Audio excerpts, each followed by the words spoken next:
বলবো 8 থেকে 10,000 টাকার মধ্যে একটা ব্যবসার আইডিয়া। ভিডিওটি ভালো লাগলে লাইক শেয়ার কমেন্ট করবেন, যাতে ওই লোকের কাছে পৌঁছায় যে কোনো আইডিয়া খুঁজে পাচ্ছে না বা কোনো কিছুতে সাহস করতে পারছে না। তো আজকে বলবো একটা মাছের ব্যবসার কথা। মাছ মনে করেন যে এক বাজার থেকে পাইকারি মূল্যে কিনে আর অন্য বাজারে খুচরা হিসেবে বিক্রি করে। সাপোজ মনে করেন আপনি চিংড়ি মাছ, আপনার টাকা যেহেতু বেশি নেই, আপনি মনে করেন যে মিডিয়াম চিংড়ি মাছটা 600 টাকা দরে কেনা যায়। ওই মাছটা যখন খুচরা 1 পোয়া হিসেবে বা 250 গ্রাম হিসেবে বিক্রি করে, তখন 200 টাকা পোয়া বিক্রি করে। তাহলে 600 টাকা হিসেবে কিনে পোয়া হিসেবে যখন বিক্রি করে 200 টাকা পোয়া, তখন 800 টাকা কেজি হয়। তাহলে 1 কেজি চিংড়ি মাছে লাভ হয় 200 টাকা।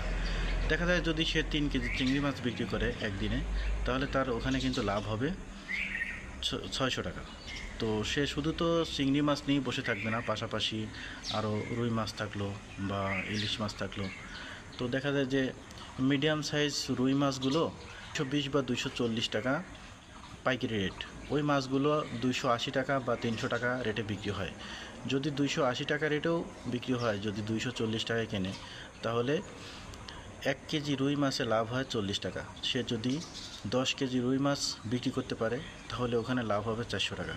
তাহলে চিংড়ি মাছে লাভ হলো 600 টাকা আর রুই মাছে লাভ হলো 400 টাকা।